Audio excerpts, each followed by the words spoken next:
Hi எல்லோரும் எப்படி இருக்கீங்க?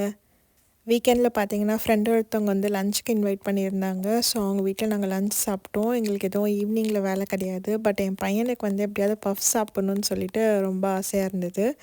ஸோ என் ஹஸ்பண்டுமே வந்து முட்டை பஃப் சாப்பிட்ணுன்னு ரொம்ப நாள் சொல்லிட்டு இருந்தார். சரின்ட்டு வால்மார்ட்க்கு போயிட்டு பஃப் பேஸ்ட்ரி வாங்கலான்னு தான் போயிருந்தோம்.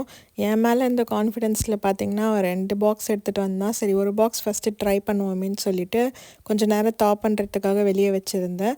அப்புறம் ஷீட் பார்த்திங்கன்னா 2 ஷீட்ஸ் இருந்தது ஒரு டப்பாக்குள்ளேயே. ப்ரொசீஜர் பார்த்திங்கன்னா ஃபஸ்ட்டு கடாய் வச்சுட்டு அதில் கொஞ்சம் எண்ணெய் போட்டுக்கணும். ஆனியன் போட்டு நல்லா வதக்கிட்டு அப்புறம் ஜிஞ்சர் கார்லிக் பேஸ்ட்டு போட்டு நல்லா வதக்கிட்டு அதுக்கப்புறமா மஞ்சள் தூள், மிளகாத்தூள், அப்புறம் கரம் மசாலா இது 3 பவுடரும் சும்மா 1/4 டீஸ்பூன் போல் போட்டு வதக்கிட்டு ஆனியன் ட்ரை ஆகிடாமல் கொஞ்சமாக லிக்விட் மட்டும் கொஞ்சமாக தண்ணி தெளிச்சிட்டு மூடி போட்டு வச்சிட்டோம் அப்படின்னா வந்து நல்லா குக் ஆயிரும். ஸோ சால்ட் ஆட் பண்ணிடணும். அதுக்கப்புறம் பார்த்திங்கன்னா கொத்தமல்லி போட்டுட்டு இந்த ஆறுனத்துக்கு அப்புறமா இந்த ஷீட் எடுத்து இந்த ஷீட்டில் ஃபஸ்ட்டு ஒரு ஷீட்டில் வந்து 4 பஃப்ஸ் வருது. ஆக்சுவலாக நல்லா நம்ம சைஸ் நம்மளோட ஊர் சைஸ்க்கு சாப்பிட்ற பஃப்ஸாக இருந்தால்.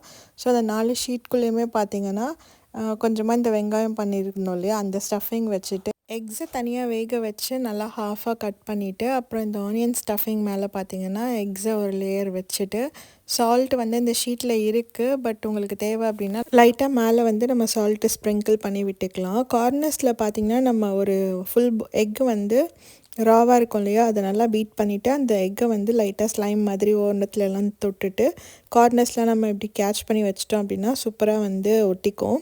ஸோ தட் இதை வந்து பேக் ஆகிறச்ச வந்து தனித்தனியாக பிரிஞ்சு வந்துடாமல் லேயர்ஸ் வந்து அதோடைய அட்டாச் ஆகிட்டு ஒரு சூப்பரான பஃப் லுக் கொடுக்கறதுக்காக இது பண்ணுறோம். அதே மாதிரி மேலே பார்த்திங்கன்னா அதே எக்கை வந்து நல்லா ஒரு லேயர் வந்து மேலே படுற மாதிரி வாஷ் பண்ணுறது எக் வாஷ் சொல்லுவாங்க இல்லையா, ஸோ அது மாதிரி பண்ணிக்கிறோம். பார்ச்மெண்ட் பேப்பர் கீழே வச்சுட்டு அதுக்கு மேலேயே வந்து லைட்டாக ஆயில் ஸ்ப்ரே பண்ணிவிட்டு அதுக்கு மேலே இந்த பஃப்ஸை வச்சுட்டு நம்ம பேக் பண்ண போகிறோம். ஸோ நான் பார்த்திங்கன்னா 400 டிகிரி ஃபாரன்ஹைட்க்கு 20 மினிட்ஸ் கிட்ட பேக் பண்ணேன். எனக்கு நல்லா வந்திருந்தது. ஸோ ரூஹானுக்கு பார்த்திங்கன்னா ஆனியன் இல்லாமல் பண்ணணும் அப்படிங்கிறதுனால வந்து வெறும்னே கேட்டிருந்தான். ஸோ நான் garlic powder, onion powder, salt, chilli ஃப்ளேக்ஸ்லாம் போட்டுட்டு வெறும்னே வந்து இந்த பஃப்ஸ்குள்ளே எக் வச்சுட்டு ஸ்டஃப் பண்ணிவிட்டு அவனுக்கும் அதே மாதிரி லேயர் பண்ணுற மாதிரி எல்லாத்தையுமே அசம்பிள் பண்ணி அதே மாதிரி 400 டிகிரி 20 மினிட்ஸ் வச்சு கொடுத்தேன்.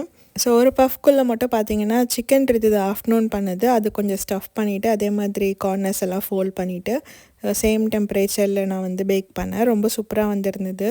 பஃப்ஸ் பார்த்திங்கன்னா செம்ம கிறிஸ்பியாக எப்படி நம்ம இந்தியாவிலலாம் சாப்பிடுவோம், ஸோ அதை விட சூப்பராகவே இருந்தது. ஸோ கண்டிப்பாக வந்து இது வின்வின் தான். கிட்ஸுமே பார்த்திங்கன்னா ரொம்ப லைக் பண்ணி சாப்பிட்டாங்க. நான் வந்து இது கூட ஒரு சுக்கு காஃபி போட்டு நம்ம பீச்சில் குடிப்போம் இல்லையா, ஸோ அது மாதிரி சாப்பிட்ருந்தேன். வீடியோ பிடிச்சவங்க கண்டிப்பாக ஃபாலோ பண்ணுங்கள். பாய்.